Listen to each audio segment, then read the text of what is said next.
My name is Nora Ellis. I was 36 when my brother-in-law looked at the place card in front of me, smiled like he was being charming, and said, "Oh, good. They remembered the help." I remember exactly how the card looked. Heavy cream stock. My name printed in dark navy ink, a thin gold border.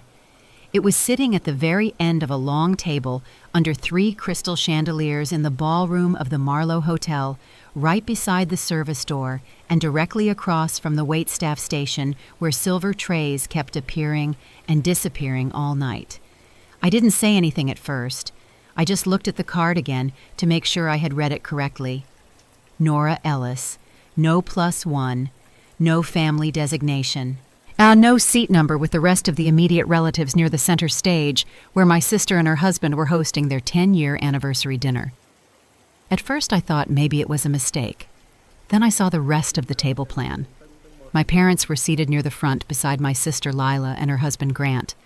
My younger cousin, who had spent most of the last 5 years drifting between jobs, had a better table than I did because he was fun with clients.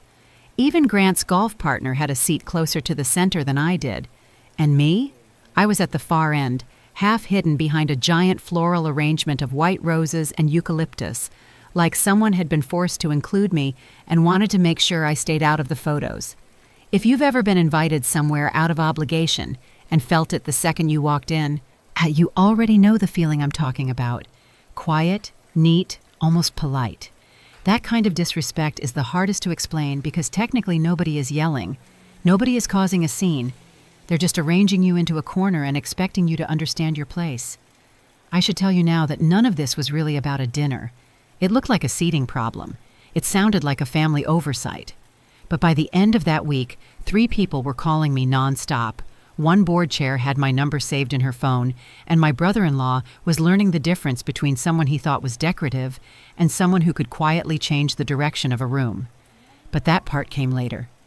That night, I was still standing in the ballroom with my coat folded over one arm, a black leather portfolio in my hand, trying to decide whether to leave before anyone saw me. The portfolio mattered, though I didn't know it yet. It was the same one I carried to work every day.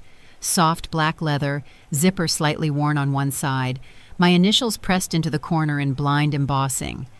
Inside were printouts for a Monday morning governance review, a fountain pen, 2 signed letters waiting to be mailed, and the event invitation my mother had insisted I bring because, in her words, there will be donors there, and it's better if everything looks proper.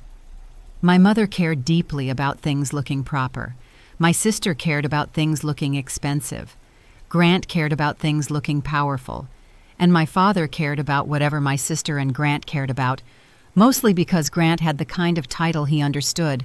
And Grant was one of those men who never raised his voice because he didn't need to. He had a private equity face, smooth, patient, lightly amused. He wore navy so often it felt like a uniform. He shook hands as if he was granting access. And because he chaired 2 hospital campaigns, sat on 1 museum committee, and appeared in local business magazines just often enough for people to recognize him in restaurants, my family had decided years ago that he was the benchmark for a successful life. Lila married well. That was the phrase my mother used. Not married happily, not married kindly, married well. By comparison, I was the one they never quite knew how to describe. My mother would introduce me as, "This is Nora, she works in administration," in the same tone people used for weather updates, administration. It was such a small, neat word, and it covered everything and explained nothing. I had corrected her once, years earlier, and she'd smiled too quickly and said, "Of course, sweetheart, but people don't need all the details." What she meant was that my details did not fit the story she preferred. That evening at the Marlowe, I was wearing a dark green dress with long sleeves and low heels because I had come straight from the office and didn't have time for the kind of transformation my sister considered respectful. My hair was twisted into a knot at the back of my neck. I had on small gold earrings my grandmother left me, and the watch I bought myself. After a year, I was pretty sure had aged me twice as fast as it should have. Nothing about me looked dramatic. That mattered too. When people tell stories like this, they always want the moment to look bigger than it felt. But most humiliations don't arrive with music behind them. They happen under soft lighting while a string quartet plays standards and someone offers you sparkling water. I was still standing there when my mother came gliding across the ballroom in pale blue silk. "Nora," she said quietly, as if I were already becoming difficult. "Why are you still by the entrance?" I held up the place card. She barely glanced at it. "Yes, that's your seat." "At the back?" Her smile tightened. "Please don't start." I remember that sentence more than anything else from the first 10 minutes. "Please don't start," as though noticing the insult was worse than arranging it. I kept my voice low. "Mom, everyone else in the family is up front." She leaned in just enough for it to look affectionate from a distance. "This dinner is not about you. How Lila and Grant have sponsors here. Hospital people, city people. They need certain guests near them. You understand?" I did understand. That was the problem. I understood that in my family, proximity was status. Seating was messaging. Visibility was approval. And I had just been informed in cream cardstock and navy ink that I was included only on paper. I asked, "Who decided this?" My mother exhaled through her nose. "Grant handled the seating with the planner." Of course he did. Then she touched my arm and lowered her voice further. "And honestly, Nora, it's probably easier this way. You never enjoy these events." That was another family habit. They would create an insult, then explain it back to me as a convenience. "You weren't excluded. We were considering your comfort. You weren't dismissed. We just knew you wouldn't be interested." You weren't hidden. We were trying not to make things awkward." I looked past her toward the center of the room. Lila was near the stage laughing with 2 women from the hospital foundation. Her dress was ivory satin, not white exactly, but close enough to make the evening feel more bridal than anniversary. Grant had one hand lightly at her waist while he spoke to a man I recognized from a local development board. My father was beside them looking proud in the particular way he always did when he was standing near money he hadn't earned himself. No one was looking for me. No one had noticed I was not where I should have been. That told me a lot. My mother followed my gaze and said, "Please, just let tonight go smoothly." I asked, would it make things less smooth if I were visible?" She gave me that look mothers give adult daughters when they still believe they can manage them with facial expressions alone. "Don't be sharp." I almost laughed. Sharp was what my family called me whenever I refused to cooperate with a lie that had already been dressed up as etiquette. Before I could answer, Grant appeared beside us with a champagne glass in one hand and his usual polished expression already in place. "Nora," he said, warm as a sponsor letter, "you made it." I said, "I almost didn't." He glanced at the place card, then at me, then smiled as if we were discussing the weather. "I know the table's a little out of the way, but those were the only seats left once we finalized donors and board members. I figured you'd be more comfortable there anyway. You're less pressure." He said it so smoothly, I could see how people fell for him. That was his real skill. Not money, not strategy, framing. He could reduce you while sounding thoughtful. I said, "You figured wrong." For 1 second, something harder flashed across his face. Then it was gone. He took a sip of champagne and said, "Come on, Nora. Don't make this into one of your statements. One of my statements, meaning one of those inconvenient moments where I named exactly what was happening and made everyone hear it in plain English." My mother stepped in immediately. "She's tired. She came from work." Grant gave a short nod, like he was approving that explanation. "Right, well, thank you for making the effort."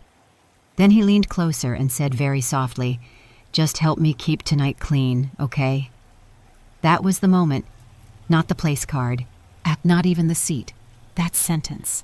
Help me keep tonight clean. Because suddenly the whole evening made sense. I wasn't seated at the back because they forgot me.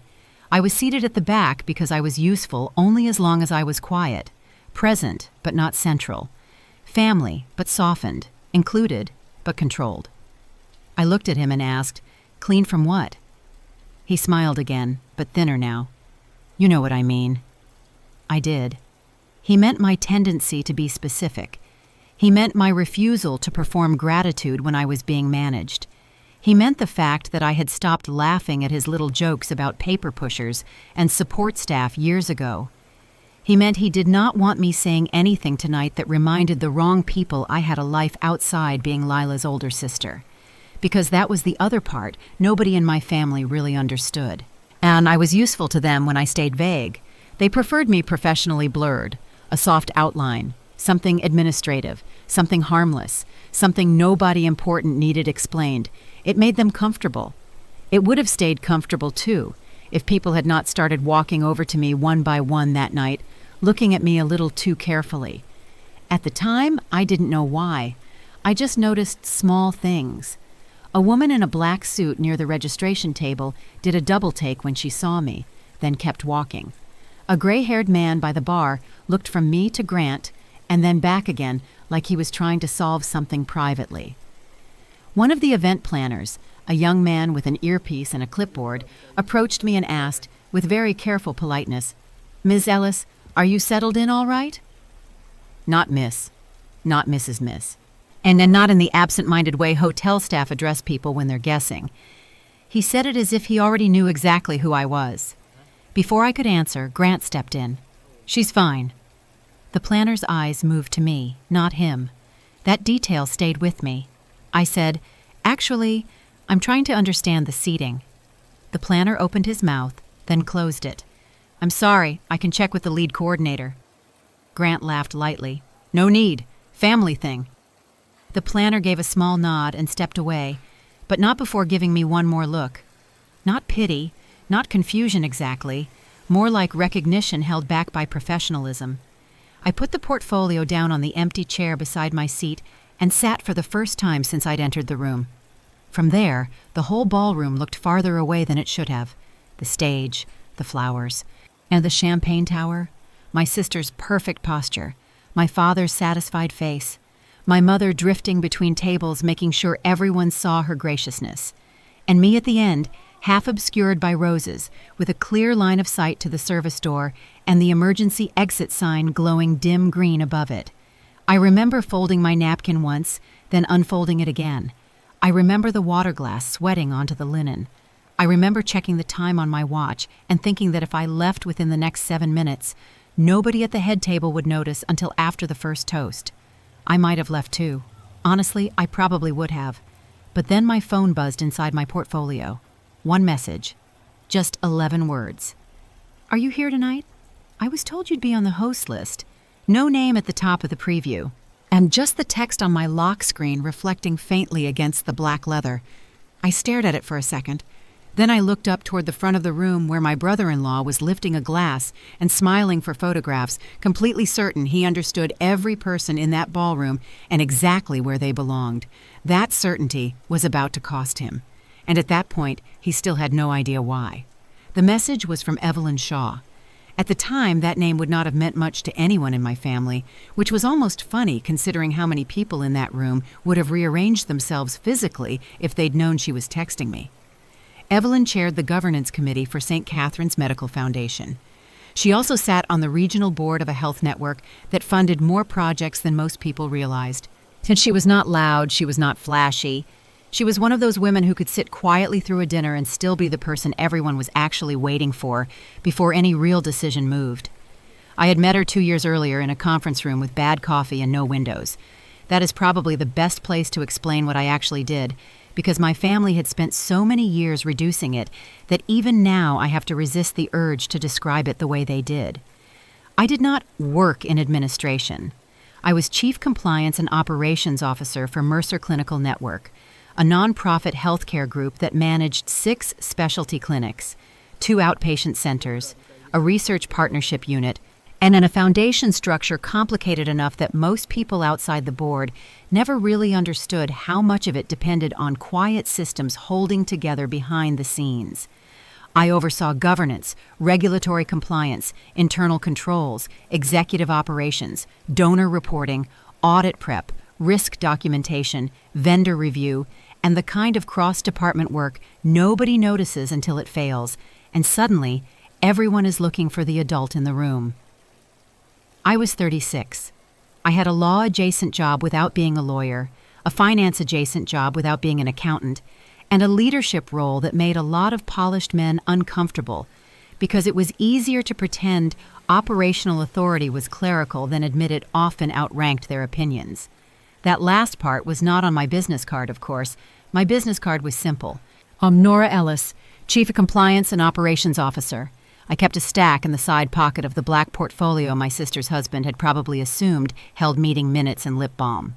I did not tell my family much about the job anymore, partly because they never asked good questions, and partly because the few times I tried, they edited my answers down to something that fit better at their dinner tables. My father used to interrupt within 30 seconds. So basically paperwork.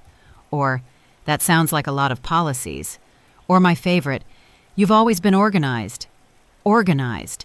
As if I had risen into a senior executive role because I knew how to alphabetize. Lila was worse in a more polished way. She would nod through an explanation and then turn to someone else and say, Nora is amazing with details. I could never do what she does. I'd die in a room full of binders. It always got a laugh. Grant liked to call me the family firewall, which sounded complimentary until you heard the tone. He meant it like a woman who blocked things, a woman who made life less fluid, a woman who asked for documentation after everyone else had agreed to let charm do the work. The truth was, people like Grant had spent most of their lives being protected from the consequences of vague language. I had built a career on making vague language expensive. That was one reason Evelyn Shaw trusted me. 2 years before that anniversary dinner, Mercer had inherited a donor compliance mess from a previous executive who believed promises made over lunch counted as governance strategy.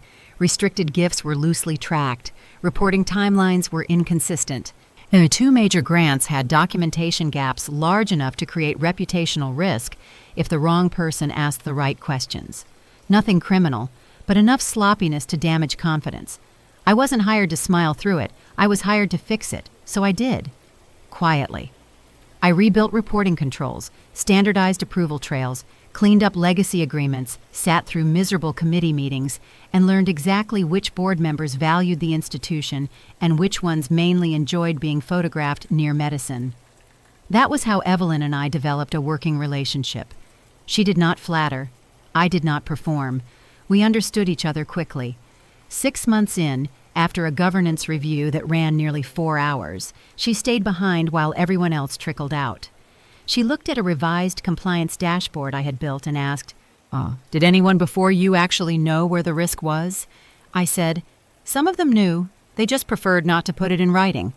She gave one short nod and said, I thought so. That was the beginning.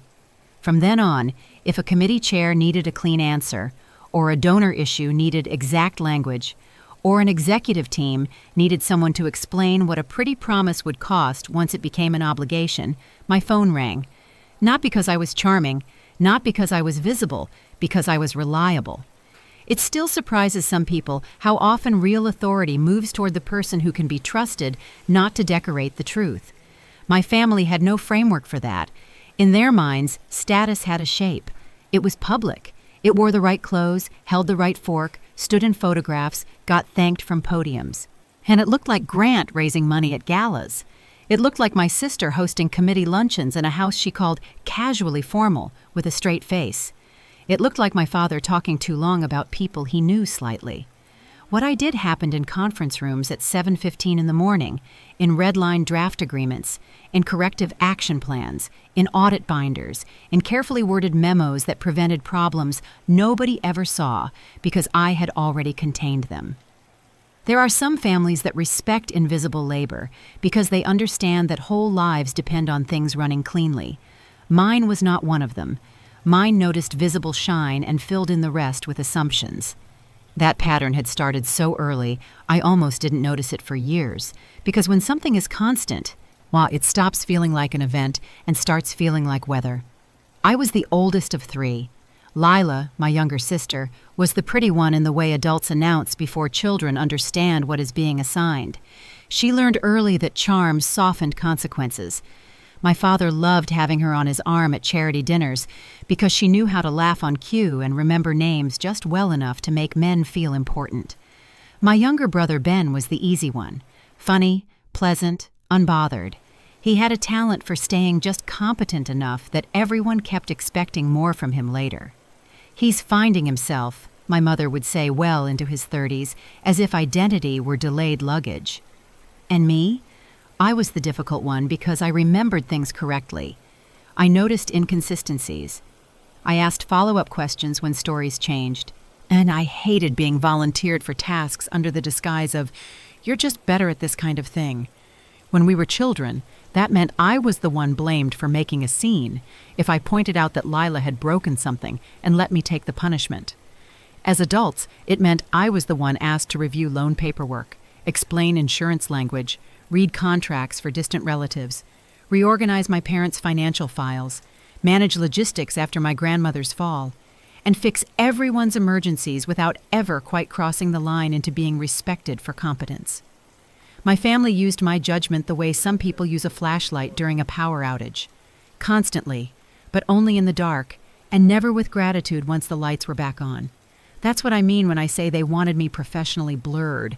A specific success would have required them to update the role they had assigned me a long time ago. It was easier for them to let me remain useful and vaguely unimpressive. There were small moments over the years that should have told me exactly how stable that arrangement was.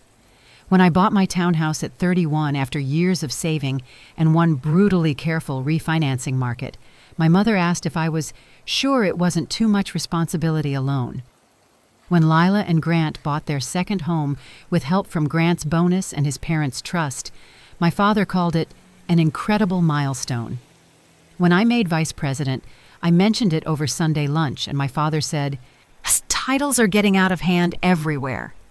When Grant joined a regional advisory council that met 4 times a year and mainly existed to print his name on stationery, my mother told 3 neighbors before dessert. Once, about 4 years before the anniversary dinner, a distant cousin asked me what I did for work. Before I could answer, Lila said, "Nora basically keeps institutions from getting sued." Everybody laughed. I smiled because there was no quick way to explain that she had accidentally come closer to the truth than she realized. Even then, nobody asked more. Nobody asked how many people reported to me. Nobody asked how large the operational budget was. Nobody asked why my phone lit up during holidays with questions from CEOs and board staff. Nobody asked why hospital counsel knew me by first name. Nobody asked why I traveled twice a quarter to speak with regulators. Nobody asked because asking would have meant caring enough to hear the answer. That doesn't mean I was blameless. At some point, I stopped trying. That was my adaptation. I let them underestimate me because correcting them in real time was exhausting and strangely humiliating. There's something lonely about insisting on your own significance in a room full of people committed to misunderstanding you. After a while, silence feels more dignified. So I got quieter around them. I answered vague questions with vague answers. "How's work?" "Busy." "Still doing all that administrative stuff?" Something like that. "Traveling again?" Just meetings. It made family gatherings easier on the surface. And it also helped preserve a separation between the life I had built and the one they kept trying to fold me back into. Because outside my family, my life was not small. I had my own apartment before the townhouse, then the townhouse itself on a tree-lined street 15 minutes from the city.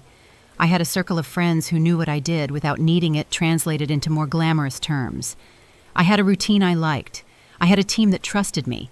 I had a board that listened when I spoke, which still makes me smile a little because the same traits that made my family call me difficult made me valuable in rooms where consequences mattered. I also had a private rule. Never explain yourself to people who benefit from not understanding you. I didn't invent that rule from nowhere. And I learned it after years of watching what happened every time I offered my family more information. They didn't absorb it. They resized it. If I said I was leading a governance review, they heard I was taking notes. If I said I was presenting to trustees, they heard I was staffing a meeting. If I said I was rewriting risk procedures, they heard filing. If I said I was handling a donor matter, they heard scheduling. Everything became a smaller version of itself by the time it reached their ears, especially with Grant. Grant and I had disliked each other in a very civilized way for nearly 11 years. Not openly, never enough to force a direct conflict, but enough that every conversation between us had a second layer. He had the kind of condescension that arrived dressed as concern. "Still working those long back office hours?" Someone has to keep things running, I guess. You've always been good at support. Once, at Christmas, he asked me if I ever missed doing something closer to actual decision-making, and when I looked at him for a beat too long, he added, "You know what I mean." I did know what he meant. He meant anything he could see.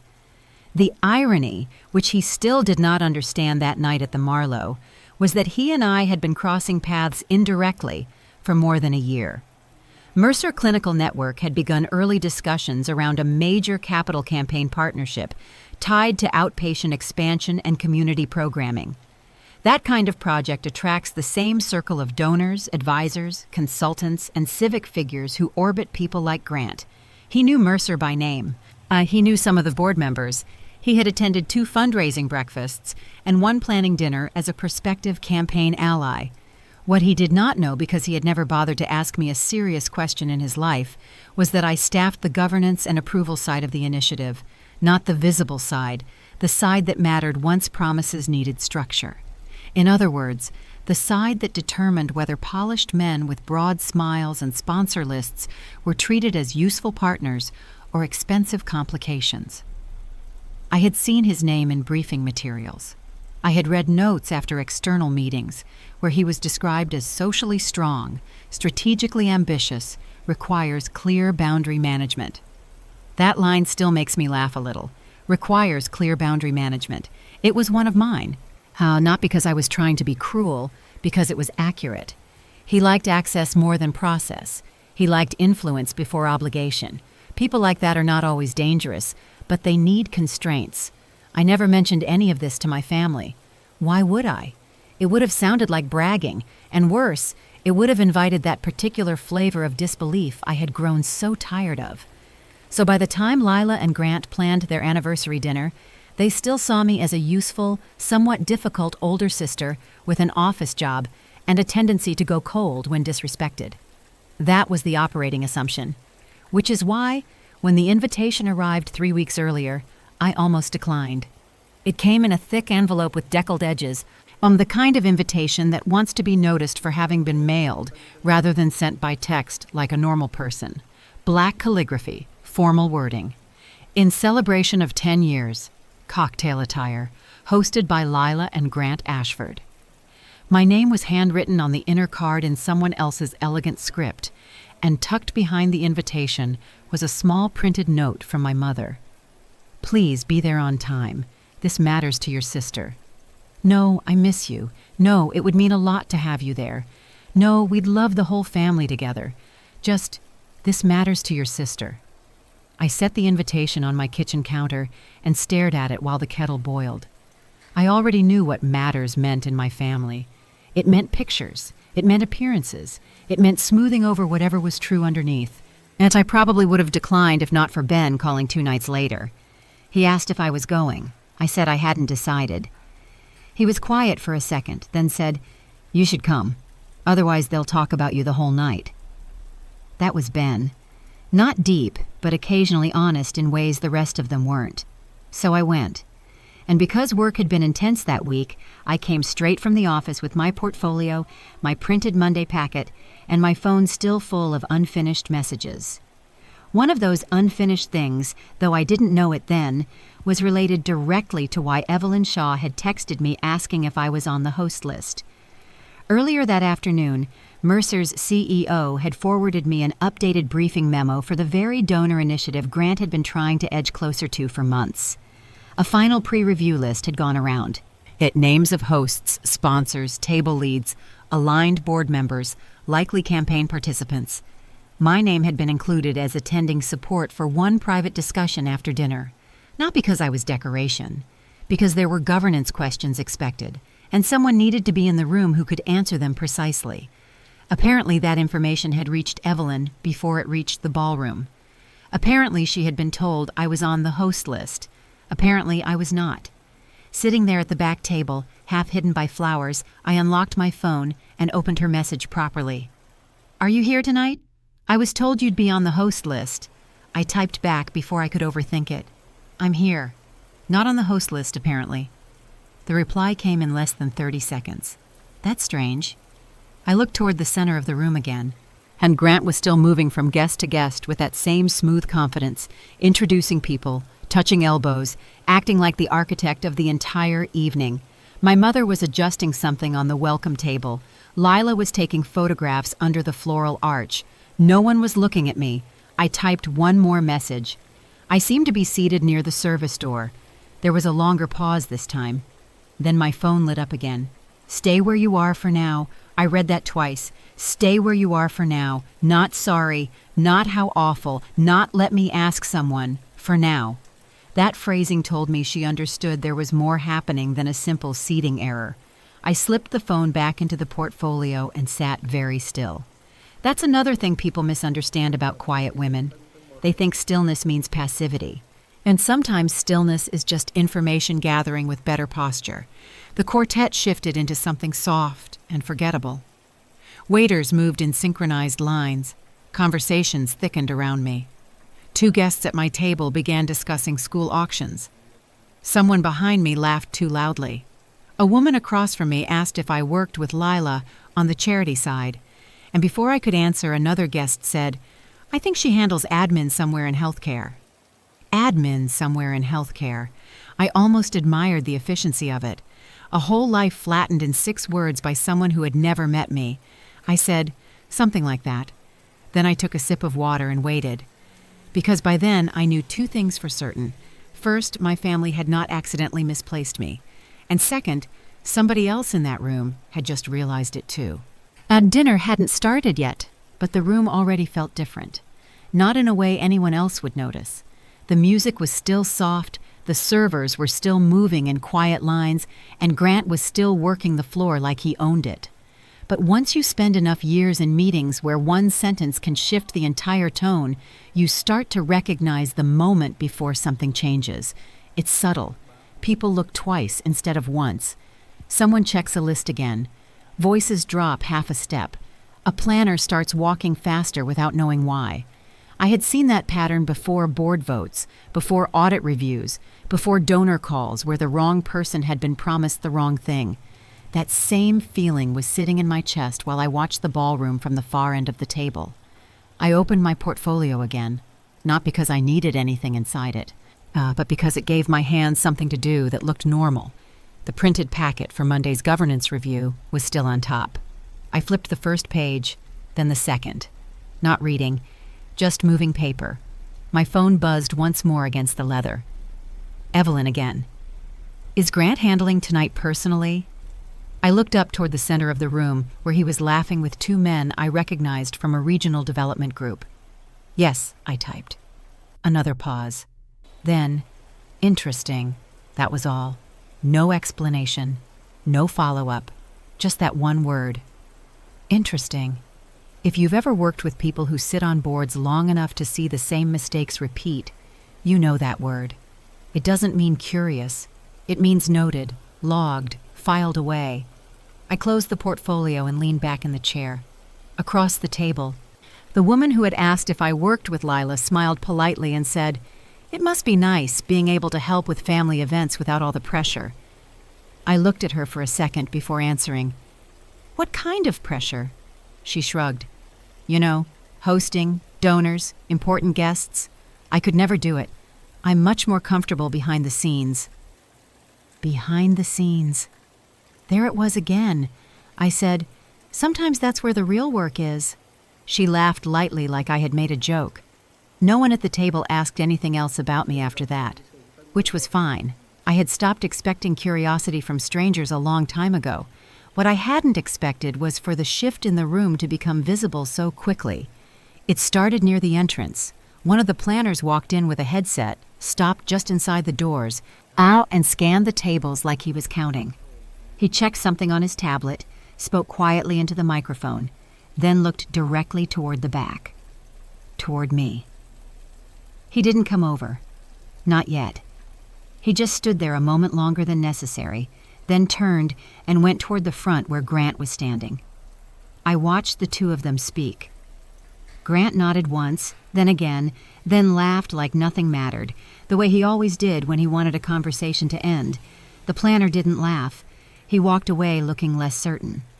I folded my hands on the table and waited.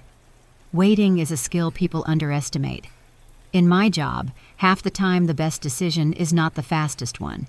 It's the one you make after everyone else has finished showing you who they are. A server set bread on the table.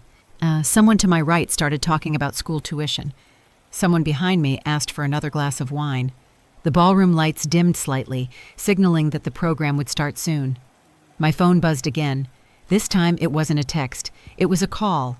Evelyn Shaw. I let it ring once, then twice, then picked up. "Hi, Evelyn." Her voice was low and calm, the way it always was. "Where exactly are you seated?" I looked around, then said, "Back table, near the service door. I can see the exit sign from here." A short pause. "Are you on the printed host plan?" "No." Another pause, longer this time. "I was told you would be." So was I. I could hear paper moving on her end, like she was checking something. Then she said, "Stay where you are. Do not leave yet." There was something in her tone that made me sit a little straighter, and not urgency, not panic, authority. "I wasn't planning to leave," I said. "Good," she replied. "We may need you later." We. That word landed heavier than the others. I hung up and set the phone down beside my plate. Across the room, Grant had moved closer to the stage. My sister was beside him now, smiling the way she did when cameras were nearby, even if there weren't any yet. My father stood with two men I didn't know, nodding along to something like he agreed with all of it. My mother was floating from table to table, checking glasses, adjusting napkins, making sure everything looked exactly the way she wanted it to look. No one looked toward the back.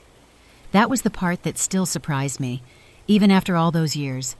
Not the insult, not the seating, the complete certainty that I didn't matter enough to check. And I picked up the place card again and turned it over in my fingers. Cream stock, gold border, Nora Ellis, no title, no table number near the front, no indication I was anything except an extra chair that needed filling. I slid the card back onto the table and took a breath. And that's when Grant's voice came from behind me. "Well, there you are." I turned in my chair. He was holding a drink in one hand, jacket unbuttoned, smile already halfway in place. Up close, he smelled like expensive cologne and champagne. "I thought you disappeared," he said. I considered it. He chuckled like that was charming. "Come on, don't be like that tonight." "I'm sitting where you put me." He glanced at the table, then at the service door, then back at me. "I told the planner to put family in wherever we had space after sponsors. It's nothing personal." I held his gaze. "It's always personal when you decide who counts." For a second, his smile thinned. Then he leaned one hand on the back of the empty chair beside me and lowered his voice.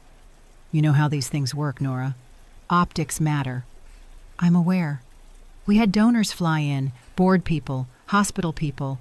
We can't just seat everyone wherever they want." "I didn't ask for wherever I want." He straightened a little. "You're making this bigger than it is." I didn't answer. He tried again, softer this time. "Look, I need tonight to go well. We've got people here we've been trying to bring in for months. Just don't make it weird." There it was again. Don't make it weird, which always meant the same thing. Don't say the truth out loud.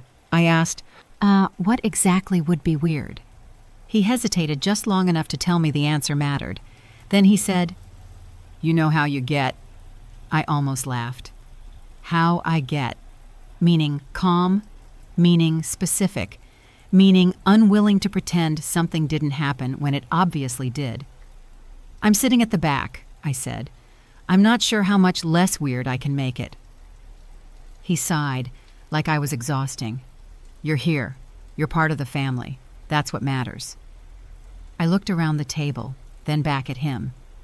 Is that why the planner called me Ms. Ellis instead of family? His eyes flickered for a second. "You talked to the planner?" "He talked to me." Grant took a sip of his drink, buying himself a moment. "You're reading too much into this." "Am I?" "Yes."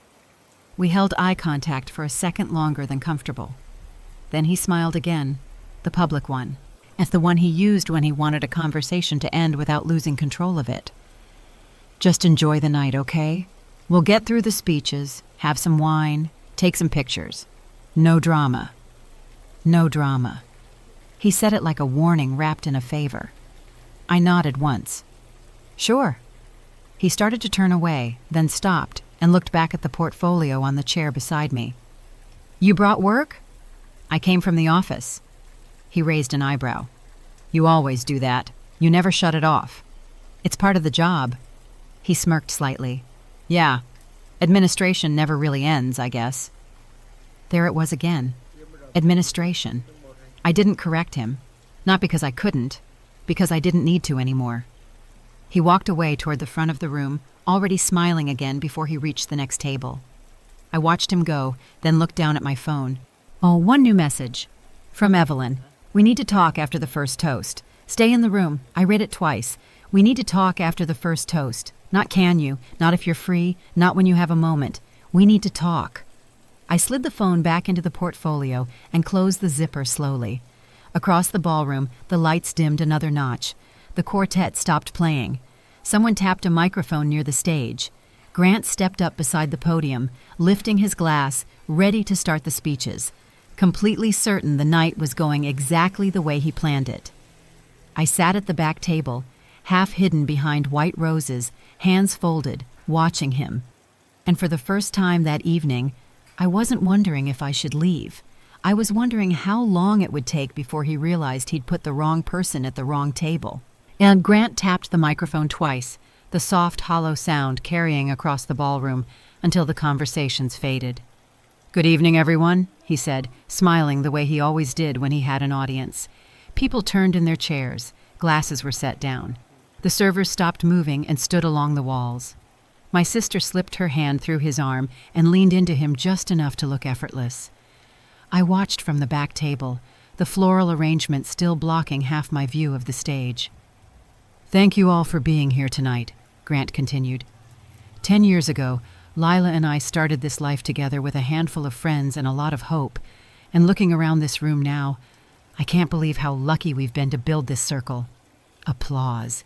He loved this part, the part where the story sounded clean. And he talked about family first, then about community, then about the hospital foundation, then about the expansion campaign they were so excited to support. He mentioned donors by name, board members, sponsors. He thanked people for believing in the vision. Every time he said the word vision, my father nodded like he understood exactly what that meant.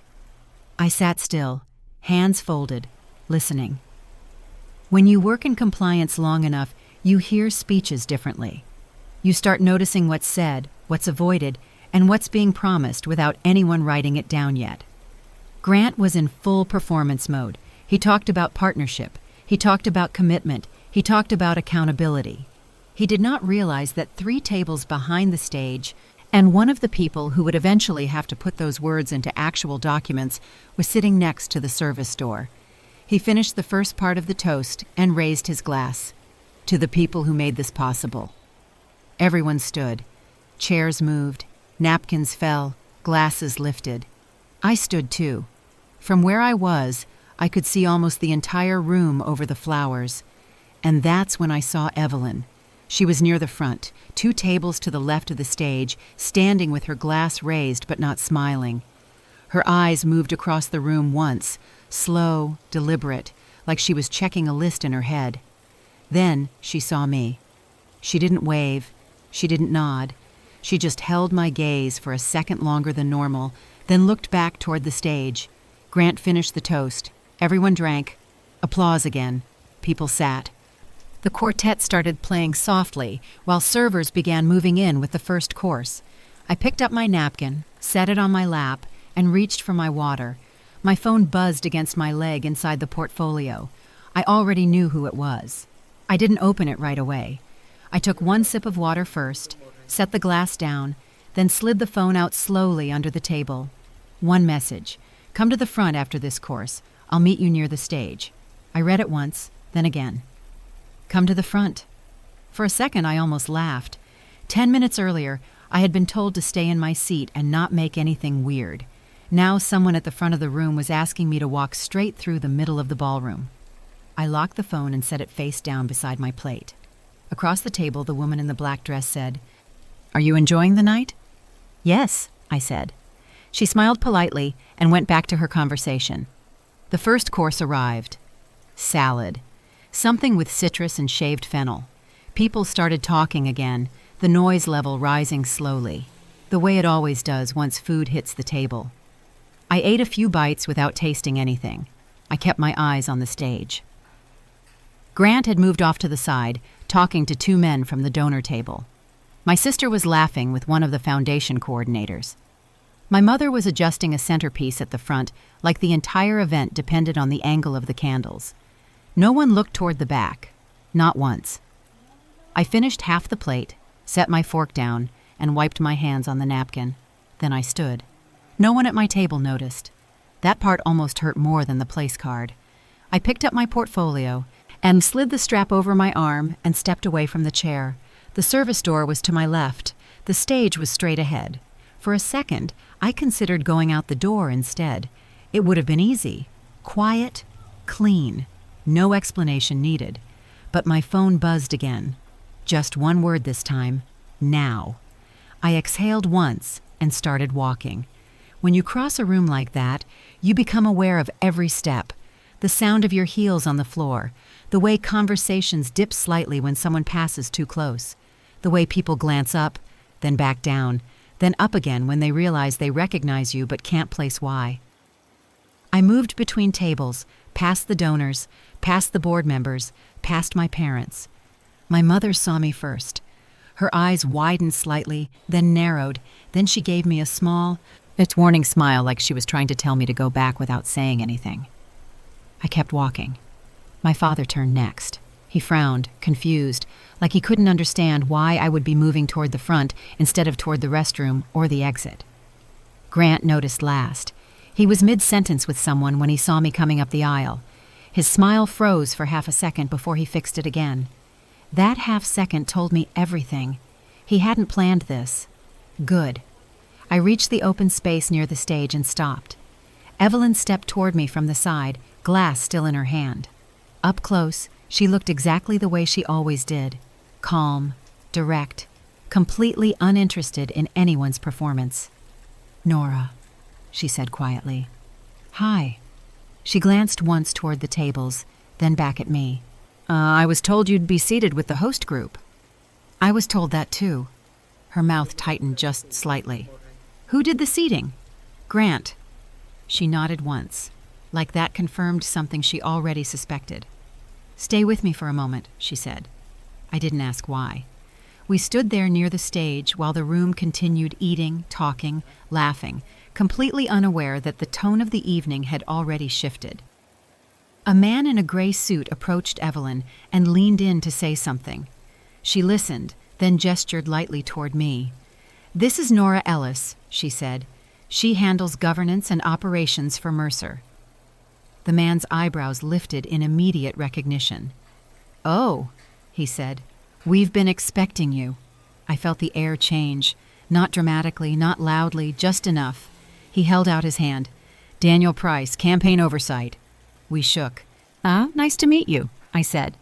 He glanced toward the stage, then back at Evelyn.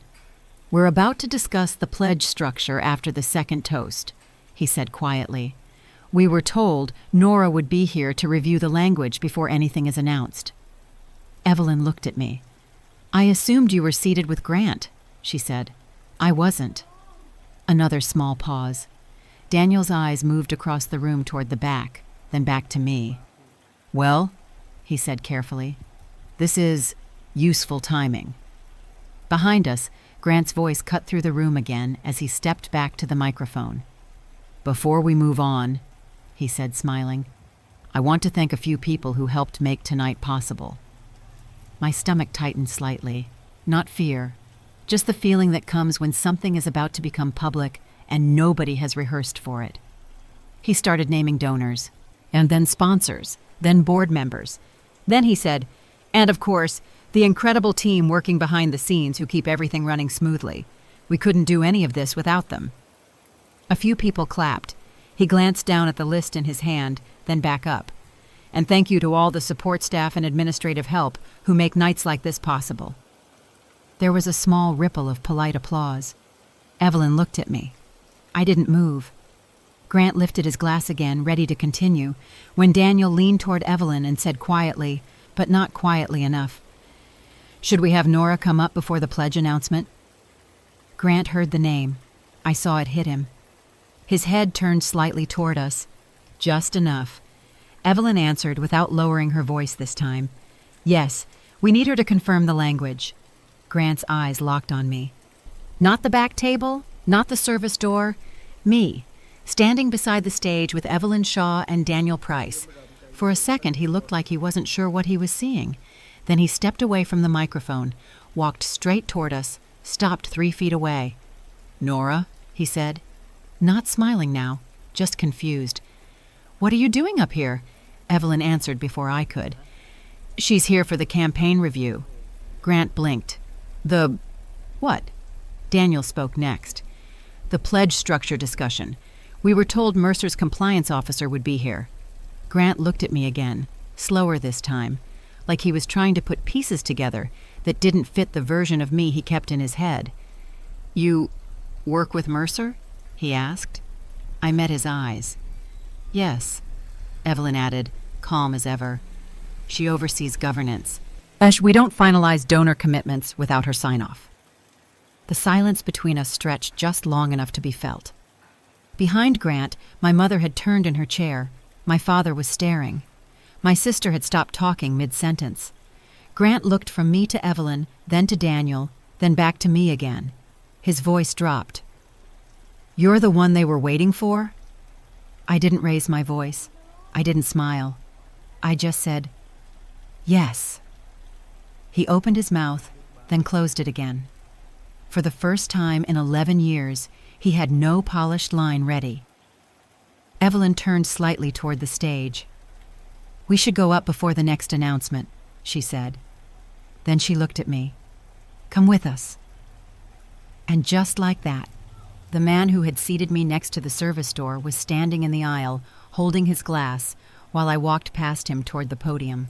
The room hadn't realized yet, but it was about to. Walking up to that stage felt strangely ordinary, not dramatic, not slow motion. Just a few steps across carpet that was too thick for the sound of heels. Past the podium Grant had been standing at 5 minutes earlier, into the space where the lighting was a little brighter, and every table in the room could see clearly. I set my portfolio on the small side table near the microphone without thinking about it, the same way I did in conference rooms every day. Daniel stood to my left, Evelyn to my right. Grant stayed on the floor. That part mattered more than anything else. He didn't come up with us. He just stood there, halfway between the aisle and the stage, holding his glass like he wasn't sure where he was supposed to be anymore. And the room quieted slowly as people noticed something was happening that hadn't been in the printed program. A few conversations kept going. Someone laughed near the back. A server froze with a tray halfway to a table. Then Evelyn stepped to the microphone. Her voice didn't need to be loud. "Before we continue," she said, "we need to clarify one item related to the campaign announcement." That was all it took. The word campaign made half the room pay attention immediately. Grant moved closer to the stage, his expression carefully neutral now, but the tightness in his jaw was visible even from where I stood. Evelyn continued, "As many of you know, tonight includes an early discussion of the outpatient expansion pledge structure. Because the commitments being discussed involve restricted funds and multi-year reporting, Mercer requires final governance review before any language is confirmed." She turned slightly toward me. "And that review is handled by Nora Ellis." For a second, nothing happened. Then the shift moved across the room like a ripple. People looked from Evelyn to me, then from me to Grant, then back to me again. Daniel stepped forward and added, "We were told Nora would be seated with the host group so we could go over the terms before the next announcement." That sentence hung in the air longer than it should have. Not loud, not accusatory, just precise enough that everyone who understood events like this also understood what it meant. Someone important had been expected at the front. Someone important had not been there. Evelyn looked out at the tables calmly. "We'll take just a moment to confirm the wording before the next toast," she said, then turned to me. "Nora, do you have the revised language?" I opened the portfolio, pulled out the printed sheet I had brought for Monday's meeting, and flipped to the marked page. My hands were steady. That surprised me a little. Not because I was nervous, because I wasn't. This felt exactly like work. I read the paragraph once, then leaned slightly toward Daniel so we could both see. "The reporting clause needs the updated timeline," I said quietly. "It still shows the draft schedule." He nodded. "Use the second version." I made the change with my pen, crossed out one line, wrote the correction, and handed the page back. Evelyn glanced at it, then at me. "Approved?" "Yes." She nodded once, then turned back to the microphone. "Thank you. Ma, we're set." It was such a small exchange. 30 seconds, maybe, but in a room full of donors, board members, and people who understood exactly how these things worked, that was enough. They had just watched who the decision actually waited for. Evelyn stepped aside and Grant came up to the stage again. His smile was back, but not the same one. This one was tighter, controlled, careful. "Thank you," he said into the microphone. "Appreciate everyone's patience. As I was saying," he continued the speech. He finished the announcements. He made the next toast. From the outside, the evening went on exactly as planned. But the room felt different. Not everyone noticed. The people at the back kept talking. The ones near the bar kept drinking. The ones who only cared about the food kept eating. But the ones who mattered in that kind of room had seen enough. I went back to my seat after the review, but I didn't make it all the way to the back table. One of the planners stopped me halfway. "Ms. Ellis," he said, almost relieved, "we've moved your place. They want you up front." I almost smiled. "They want me now?" He hesitated, then nodded. "Yes, ma'am." I followed him to the center tables. Not the stage, not the host seats, but close enough that I could hear everything without leaning around flowers. My mother watched me sit down like she wasn't sure what expression she was supposed to use. My father looked like someone had just told him a story he couldn't decide whether to believe. Lila kept smiling at the people next to her, but her eyes flicked toward me every few seconds. Grant didn't look at me at all. Not once. Dinner finished. Dessert came, speeches ended, people started standing, shaking hands, exchanging cards, talking about follow-up meetings and next steps. That's when the second part started. My phone lit up while I was putting my napkin on the table. Mom. I let it ring once, then I answered. "Nora?" Her voice was tight. "Yes." "Where are you?" "At the front tables." A pause. "We need to talk before you leave." "We can talk." Another pause.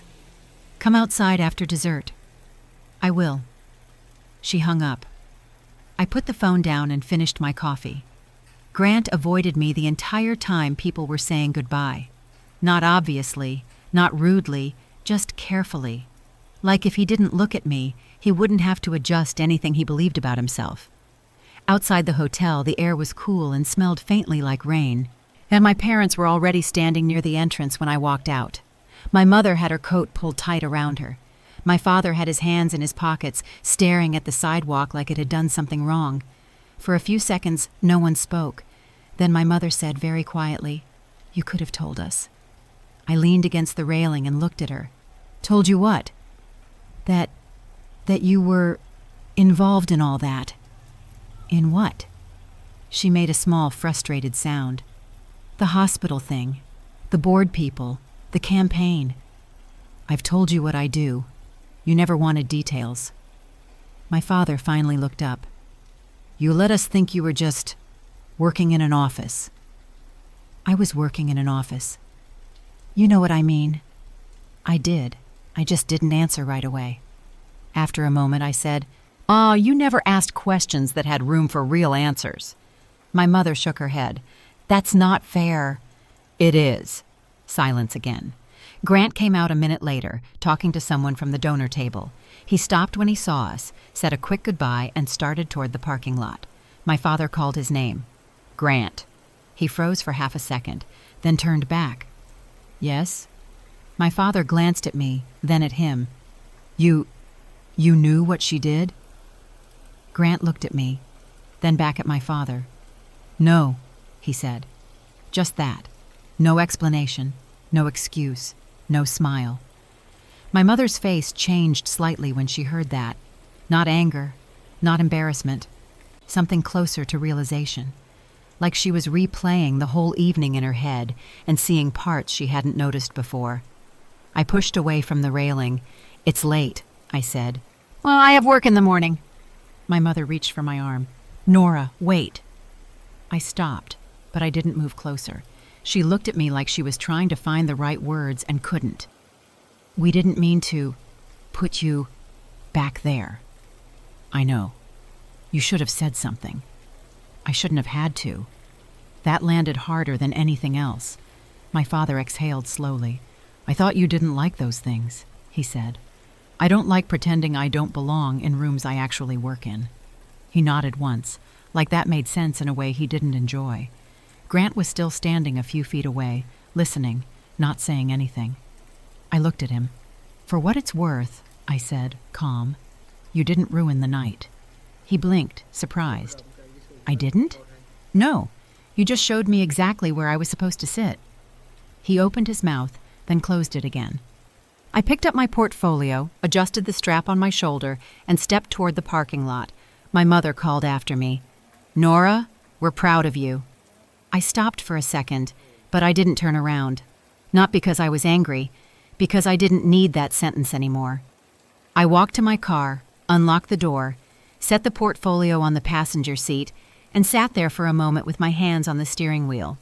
The hotel lights reflected in the windshield. People were still laughing inside. Servers were still clearing tables.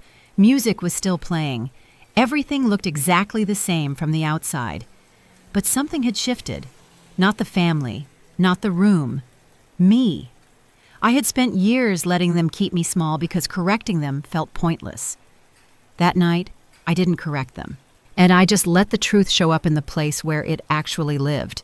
Not at the dinner table, not in the seating chart, not in the speeches, in the moment when the room needed a decision and my name was the one someone called. After that, family gatherings got quieter. No one made jokes about administration anymore. Grant never called me support again. My mother asked more questions, and sometimes she even listened to the answers. Not perfectly, not all at once, but enough. And that was all I ever wanted. Not the front table, not the microphone, just the kind of respect that doesn't need a place card to exist.